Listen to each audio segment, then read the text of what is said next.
Bonjour à tous, on se retrouve pour un nouvel épisode de Anne Shirley. Aujourd'hui, épisode 14, où on va découvrir Lavender Lewis. Tout l'épisode va être exclusivement concentré sur elle, et je trouve que c'est bien parce que ça laisse du temps à l'intrigue de respirer, et franchement, ça fait du bien. Je pense que ça aurait mérité que toutes les intrigues soient comme ça, mais bon, tant pis. Lavender Lewis, qui c'est une vieille femme dont Rachel nous avait déjà parlé, et qui était fiancée au père du petit Paul, dont s'occupe Anne à l'école. Mais il y a eu des embrouilles, les fiançailles n'ont pas tenu, ils se sont pas mariés, lui est parti aux États-Unis et a eu une nouvelle vie de l'autre côté.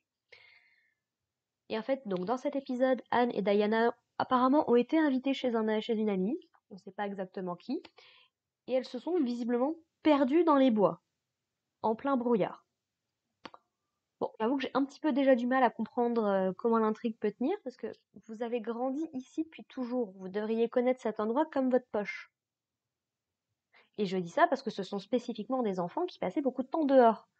Moi qui suis quelqu'un qui a toujours été très réservé, qui était très bien dans sa petite maison avec son petit bouquin sur son petit lit, c'est pas du tout mon genre de truc. Donc bon. Mais bref, ça mis à part, donc elles vont finir par atterrir dans ce qui est appelé le manoir aux échos, qui est donc une espèce de vieux manoir un petit peu, pas laissé à l'abandon, mais que les gens approchent pas des masses parce qu'on dit que la vendeur Lewis, elle est un petit peu excentrique, peut-être un petit peu folle sur les bords. Et donc du coup, bon bah, les filles elles vont tomber dessus. Anne va avoir la bonne idée d'aller voir parce que bah, elle avait toujours eu envie de la rencontrer un petit peu, cette vieille femme. Et Diana lui dit: On devrait pas juste demander notre chemin? Non? Bon bah tant pis. Donc du coup voilà, les filles vont se rendre dans ce manoir, vont faire la rencontre de Lavender Lewis qui avait préparé une table comme si elle allait recevoir des invités, mais elle explique qu'a priori des invités, elle en reçoit pas vraiment des masses.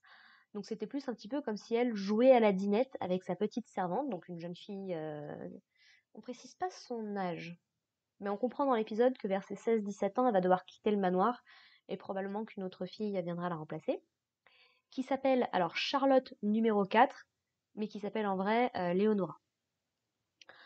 Donc voilà, Madame Lewis Lavender va nous expliquer que bah voilà, elle a eu quatre servantes différentes qui se sont succédées dans le manoir. Et qu'en fait, la première s'appelait Charlotte. Et en fait, comme toutes celles qui ont suivi, toutes les petites sœurs lui ressemblaient beaucoup, elle a pris l'habitude de les nommer Charlotte numéro 2, Charlotte numéro 3, Charlotte numéro 4. Voilà. Donc du coup, bah, les deux filles, du coup, elles vont prendre un petit peu le thé avec cette vieille dame, vont discuter un petit peu, vont apprendre petit à petit à la connaître. Et ça va devenir une visite régulière que va faire Anne à cette vieille dame, même des fois où Diana n'est pas disponible, par exemple. Elle va venir la voir, faire voir ce qui se passe. Et en fait, Anne va faire une bourde lors de leur première visite, en partant. Elle va mentionner le nom de Paul, avec son nom de famille. Irving, je crois. Donc évidemment, ça va directement faire réagir Lavender, qui va lui expliquer bah, voilà, que c'est le fils de son ancien amant, basiquement, quoi, et qu'il vit actuellement chez sa grand-mère. Et elle a bien compris que ça avait énormément blessé cette vieille femme. Elle va en parler un petit peu à Marilla, qui lui dit ne t'embarque pas dans la vie des gens, s'il te plaît. Anne, ne nous cause pas encore plus de problèmes, ce serait cool. Mais voilà, donc elle va continuer petit à petit ses visites. Et un soir d'hiver, alors que la neige tombe, visiblement semblerait-il que Charlotte n'a pas pu venir. Donc Anne a décidé, après avoir prévenu Marilla quand même, qu'elle allait passer la nuit avec Lavender, pour pas qu'elle se retrouve juste toute seule concrètement. Et elles vont commencer un petit peu à discuter de l'histoire d'amour que Lavender Lewis elle a eu avec le père Ewing. Et que globalement, bah voilà, c'était des enfants qui se connaissaient depuis très très très longtemps. Elle avait 6 ans, lui il en avait 9. Bon, quand on sait que la majorité là-bas c'est 14, voilà, c'était pratiquement des adultes quoi. Donc voilà, ils se connaissaient depuis l'enfance. Et un jour, voilà, le père Ewing il lui a dit, bah écoute, quand on sera plus grand, je t'épouserai, ça lui a fait très plaisir. Ils ont fini par se fiancer, sauf qu'un jour, malheureusement, bah, comme ça arrive trop souvent, ils ont eu une dispute banale, un truc dont elle se souvient même plus. Mais en fait, elle a décidé de rester fâchée contre lui même après qu'il soit venu s'excuser, qu'il essayait d'attirer son attention. Et en fait, comme on le décrit comme étant un homme assez sensible, assez vulnérable, en fait, ça lui a fait tellement de mal qu'il a décidé carrément de partir aux États-Unis, en fait, pour ne plus jamais la revoir. Et donc forcément, elle porte ses regrets sur elle depuis tout ce temps-là, ça fait 25 ans, je crois. Et là où je trouve ça intéressant, que la série ne le mentionne pas, d'ailleurs, mais cette histoire va faire pleurer Anne, forcément elle est très sensible à ce genre de choses, mais d'une certaine façon, ça ressemble beaucoup à sa relation avec Gilbert. Alors, ils n'étaient pas fiancés ni quoi que ce soit, mais comme on l'avait mentionné il y a quelques épisodes, au lieu de devenir des amis, Anne, du coup, a décidé de rester fâchée contre Gilbert, en tout cas de ne pas lui dire directement qu'elle l'avait pardonné jusqu'à il y a très récemment, et elle a failli louper sa chance, en fait, quoi. Diana et Anne vont justement avoir une discussion par rapport au prince charmant, à l'homme qu'on voudrait épouser, puisque est-ce qu'il vaut mieux renoncer à son idéal de prince charmant ou finir sa vie complètement seule, en fait. Donc Anne a l'air de dire que Gilbert ne l'intéresse pas de cette façon-là. Et en fait, elle a l'air décidée à finir sa vie célibataire si c'est ce qui doit lui arriver. Là où au contraire, le garçon dont Diana s'est entichée n'est pas exactement son type. Donc peut-être que ça pourrait arriver pour Anne, ça ne tombe jamais. Peut-être que son type d'homme pourrait changer avec les années. Puis bon, elle est quand même assez proche de Gilbert, il fait beaucoup de choses pour la famille, donc ce serait la conclusion logique. Après, s'ils restent que amis, c'est cool aussi. Ils peuvent très bien rester amis, il n'y a pas de problème là-dessus. Et j'aimerais bien avoir plus. Oui, je ship, il n'y a pas de problème. Voilà. Et puis finalement, le père Erwin va finir par revenir du coup à la maison.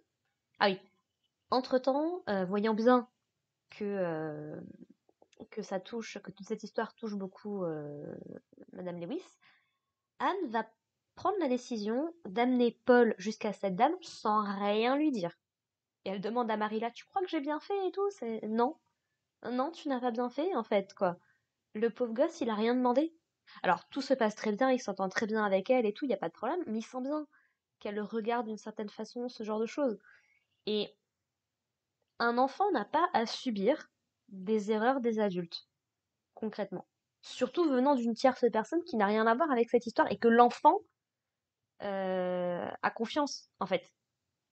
Je crois que c'est ça qui m'énerve le plus, c'est que Anne a la confiance de Paul et en abuse complètement dans cet épisode-là. Et c'est passé sous silence, il n'y a pas de problème, tout va bien. Et je suis pas d'accord là-dessus. Je suis vraiment pas d'accord là-dessus. Enfin. Donc voilà, Madame Lewis, elle rencontre du coup Paul, il va venir plusieurs fois la voir, et il va lui dire du coup elle ressemble à sa mère, en fait, parce qu'elle a le même regard, en fait, quand elle pose les yeux sur lui. Peut-être une certaine tendresse, un certain attachement. On développe pas beaucoup plus, mais voilà. En gros, lui, il se dit, ça me dérangerait pas que vous deveniez ma nouvelle maman d'une certaine façon, quoi. Parce que l'épisode ne le précise pas, mais on ne sait pas du tout, en fait, si Madame Lewis, elle est au courant que la mort de Paul, elle est décédée. Donc bon. Et puis finalement, du coup, le père de Paul finit par revenir des États-Unis, pour passer un petit peu du temps avec son fils. Il explique notamment qu'il connaît bien Anne parce que son fils n'arrête pas de lui en parler dans ses lettres. Et du coup, donc, il lui dit également, je sais que vous allez jusqu'au manoir des échos et tout. Vous êtes, qu'est-ce que vous savez de notre histoire avec Lavender? Donc elle lui dit, un petit peu tout, je crois, malheureusement. Et du coup, Anne va retourner voir Madame Lewis pour lui dire que le père, il aimerait bien la voir.